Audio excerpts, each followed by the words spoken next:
Hi, I'm Trabant Freak 2, and welcome to a journey into the gloriously weird, wonderfully niche, and sometimes downright baffling world of obscure sports.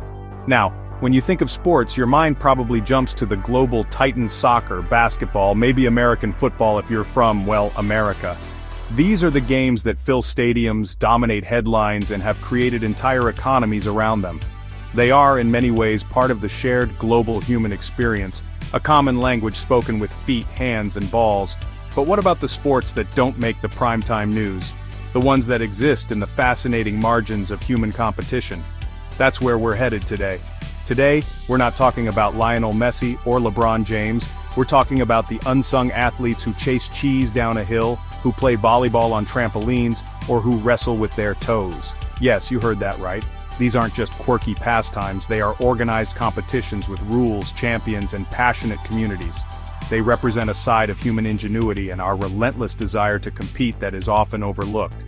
They remind us that the definition of sport is incredibly broad and wonderfully flexible, shaped by culture, history, and sometimes, it seems, a sheer sense of whimsical fun. So, prepare to have your definition of athleticism seriously expanded. This series is a celebration of the underdogs of the sporting world. We'll be exploring activities that blend familiar games into something entirely new, and others that seem to have sprung fully formed from the most creative and eccentric corners of the human imagination. From the gravity-defying kicks of sepak takraw to the chaotic muddy scramble of cheese rolling, these sports challenge our perceptions of what it means to be an athlete. They are a testament to the idea that anywhere you have people, you have the potential for competition, and that competition can take on some truly extraordinary forms. So, as we dive in, I have a question for you. Have you heard of any of the sports we're about to discuss? Have you perhaps participated in a game of underwater hockey, or witnessed a bossa ball match? Let us know down in the comments below. Your engagement is not only appreciated, it's part of the fun of exploring these hidden corners of the world together. And who knows, maybe you'll be inspired to start your own local toe wrestling league. But for now, let's get started with our first incredible and often airborne obscure sport. Imagine a sport that combines martial arts, volleyball net play, and the no-hands rule of soccer. Sepak takraw. Sepak means kick, and takraw is the Thai word for the woven rattan ball. It demands power, flexibility, coordination, and precision. Players use their feet, knees, chest, and head to propel the ball over the net. The origins are ancient, dating back centuries in Southeast Asia. The transition to a competitive net sport is more modern. Today, sepak takraw is popular throughout Southeast Asia. It's a staple at regional events like the Asian Games. It's a breathtaking spectacle of human agility. So how does sepak takraw unfold? A point begins with a serve by the T-Kong. Once the ball is in play, each team is allowed 3 touches to return the ball over the net. Players use any part of their body except their hands and arms to control the ball. The setter lofts the ball for the spiker to attack. The most spectacular play is the rolling spike, where the spiker leaps and kicks the ball downwards. It's a move of incredible power and grace. It is, without a doubt, one of the most visually stunning sports on the planet. From Southeast Asia, we travel to Gloucestershire, England, for the Cooper's Hill cheese rolling and wake. A 9-pound double Gloucester cheese is rolled down a steep hill. Competitors chase it, and the first to the bottom wins the cheese. The tradition's origins are debated, possibly dating back to pagan rituals. Cooper's Hill is incredibly steep, making running impossible. The chase becomes a chaotic tumble. The cheese can reach speeds of 70 miles per hour. It's an international phenomenon. Though once cancelled for safety, the unofficial event continues, fueled by tradition and a dose of insanity. What does it take to win the Cooper's Hill cheese roll? It's not about strategy. The primary skill is reckless abandon and knowing how to fall. The goal is to get down the hill as fast as possible. The race begins with a countdown, then the cheese is released. A split second later, the runners hurl themselves down the incline. Injuries are incredibly common. Paramedics and the local rugby club are waiting at the bottom. The rugby players form a human wall, acting as catchers. Winning is about surviving the descent. The cheese accelerates faster than any human. The winner gets the 9-pound wheel of Double Gloucester, a champion of a gloriously painful sporting event. Hi, I'm John Green, and this is Crash Course Obscure Sports. Imagine creating the ultimate sport, athletic, acrobatic with a beat, Start with volleyball, add soccer's footwork, gymnastics artistry, and a massive inflatable trampoline court. You've got bossa ball. Philip Eichmann's, inspired by Brazil's beach culture, bossa nova music, and capoeira, created this sport with a unique court, a colossal inflatable with trampolines. The goal? Ground the ball on the opponent's side. Volley touches score 1 point, trampoline hits score 3. It's all about defying gravity. Bossa ball rewards spectacular soccer touches with up to 5 points, changing the game's momentum. Music is integral. A live DJ, the samba referee, spins bossa nova, samba, and funk. It's a fusion of sport, art, and concert. Mastering bossa ball requires volleyball precision, soccer skills, and gymnastic grace. From beaches to global events, bossa ball captivates with its high-energy spectacle. Its innovative spirit secures its place as a visually stunning game. It's more than competition, it's a celebration. From the bouncy courts of bossa ball to the intense arenas of South Asia, where kabaddi reigns supreme. This is kabaddi. At its core, kabaddi is a game of tag. It's a high-contact, team-based sport that blends the strategic elements of wrestling with the relentless pursuit of tag. Believed to have originated in ancient India, the game is played between 2 teams of 7 players on a rectangular court. The objective is simple: tag as many opposing players as possible with a lung-busting catch.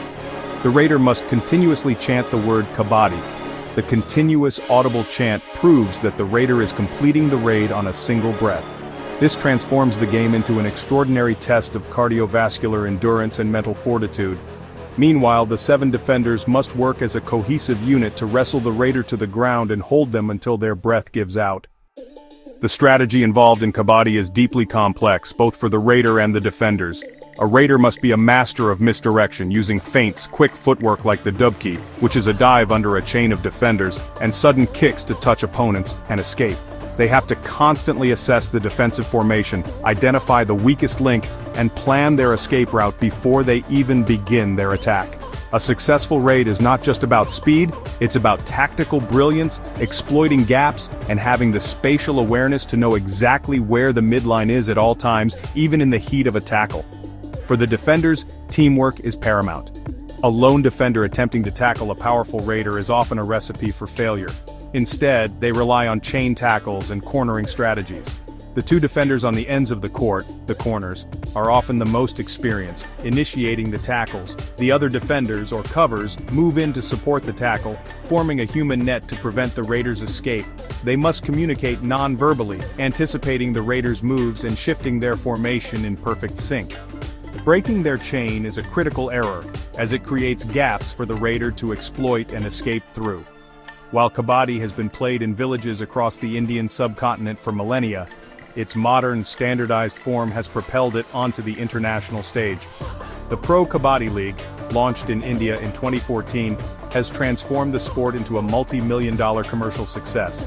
With slick production, celebrity team owners, and primetime television slots, the PKL has made kabaddi players into national superstars and introduced the game to a massive new audience.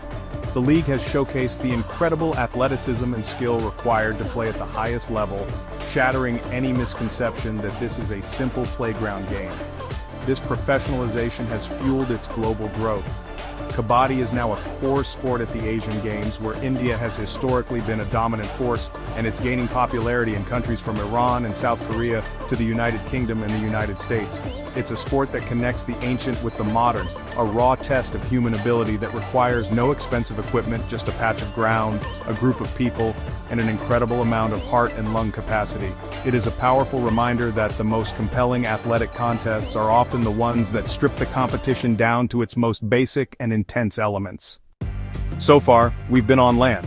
Now, welcome to the strange, silent world of underwater hockey, also known as octopush. 2 teams compete to push a puck along the bottom of a pool into the opposing team's goal. The sport was invented in the 1950s in South Sea, England, by a group of British Navy divers. Each player wears a diving mask, a snorkel, and fins. In one hand, they carry a small stick to propel the puck. A game consists of 2 teams of 10, with 6 players in the water who rotate constantly. The playing area isn't just a flat surface, it's a 3-dimensional space. While the puck stays on the bottom, the players are constantly moving up and down through the water column. This adds a layer of tactical complexity that is completely unique to the sport. Players on the surface act as lookouts, observing the flow of the game and communicating with teammates before they dive. A team's formation isn't static, it's a fluid system of forwards, midfielders, and defenders who are constantly cycling from the surface to the pool floor and back again. Success depends on perfect timing and seamless coordination. Positioning is everything. Forwards are typically the fastest swimmers, responsible for leading the attack and putting pressure on the opponent's goal. Midfielders control the center of the pool, linking the defense and attack, while defenders are tasked with protecting their goal tray. But unlike in other sports, a defender can't just stand in front of the goal. They have to time their dives to intercept the puck, often arriving just as the attacking player is running out of breath and forced to surface. It's a constant, silent chess match played with bodies and breath. Because the game is played underwater, traditional refereeing is impossible. Instead, there are 3 referees, 2 in-water referees who dive with the players to watch for fouls and a chief referee on the deck. When a foul is committed, the in-water referee signals to the chief referee, who sounds an underwater buzzer to stop play. This reliance on visual signals and underwater communication makes it a game of intense focus and sportsmanship, as blatant fouls are easily spotted in the clear water. From its humble origins in a British diving club, underwater hockey has developed a dedicated global following. It is played in over 20 countries, with a biennial world championship that brings together the best teams on the planet. It's a sport that demands an unusual combination of skills, the lung capacity of a swimmer, the agility of a gymnast, and the tactical mind of a hockey player. It is a testament to human ingenuity, proving that the spirit of competition can thrive even in the most unlikely of environments, in the quiet, challenging, and beautiful world beneath the surface. Let's explore how literature leaps off the page. We're talking about quad ball, inspired by the Harry Potter series. In 2005, college students adapted the wizarding sport. It's now a global phenomenon. Quad ball combines rugby, dodgeball, and tag. Players run with a broom between their legs. 3 chasers score by throwing a volleyball through hoops. A keeper defends the hoops. 2 beaters throw dodgeballs, called bludgers, at opponents, temporarily knocking them out of play. It's a game of scoring and survival. The golden snitch is perhaps the most peculiar element of the game. In the Muggle version, the snitch is a person, the snitch runner, in yellow with a tail. Their goal is to evade capture from both team seekers. The seeker's role is singular: catch that snitch. The snitch runner can run, dodge, and even physically fend off the seekers. A clean catch awards that seeker's team 35 points and ends the game. Catching the snitch is the only way to end the game, creating tension and strategic depth. A team trailing can still win with a well-timed snitch catch. Quad ball prides itself on its gender equality rule. From quad ball, we now focus on a smaller arena. Prepare yourselves for toe wrestling. This quirky sport originated in the UK in 1976. 2 competitors sit facing each other barefoot. They place their feet on a wooden frame. The objective is to pin the opponent's foot for 3 seconds. Before the contest, there is a mandatory toe inspection. Each match is a best-of-3 affair. The strain is real, and injuries are an ever-present danger. Like any great sport, toe wrestling has its legends, its dynasties, and its iconic champions. The undisputed king of the toadium is a man named Alan "Nasty" Nash. A true giant of the sport, Nash has claimed the world championship title an astonishing number of times, becoming the face, or perhaps the foot, of toe wrestling worldwide. His dominance is a testament to the fact that this is not just a game of chance or brute force. There is a genuine technique to it. Competitors develop specific strategies, learning how to leverage their weight and apply pressure in the most effective way to overpower their opponent's toe. The annual World Toe Wrestling Championship, held at the Bentley Brook Inn in Derbyshire, attracts competitors and spectators from around the globe. It's an event filled with pageantry, humor, and genuine athletic drama. Contestants often adopt colorful personas and intimidating nicknames like the Toe Minotaur or Predator, adding to the theatrical flair of the competition.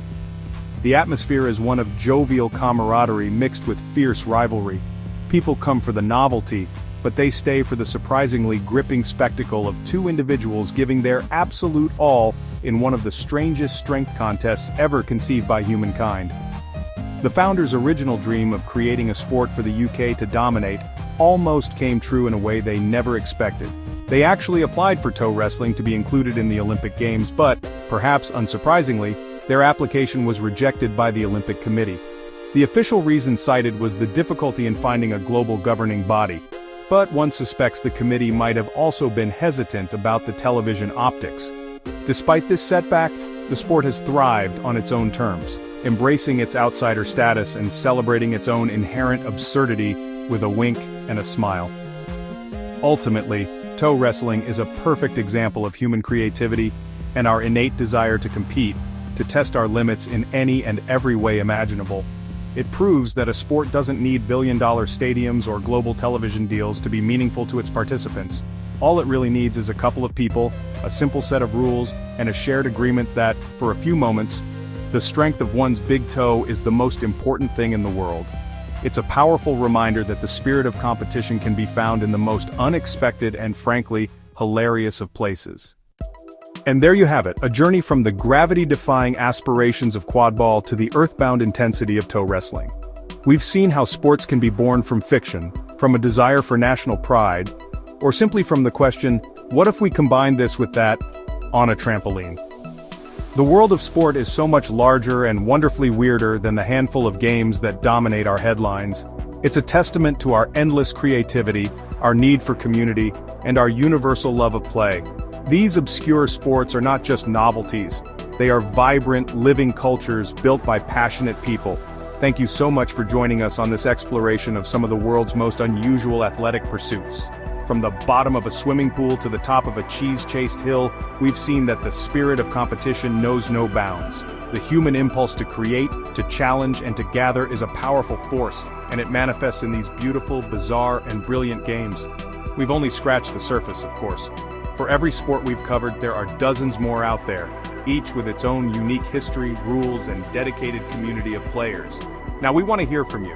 What is the most obscure, fascinating, or downright strange sport that you know of? Maybe it's a local tradition from your hometown or something you stumbled upon in the far corners of the internet.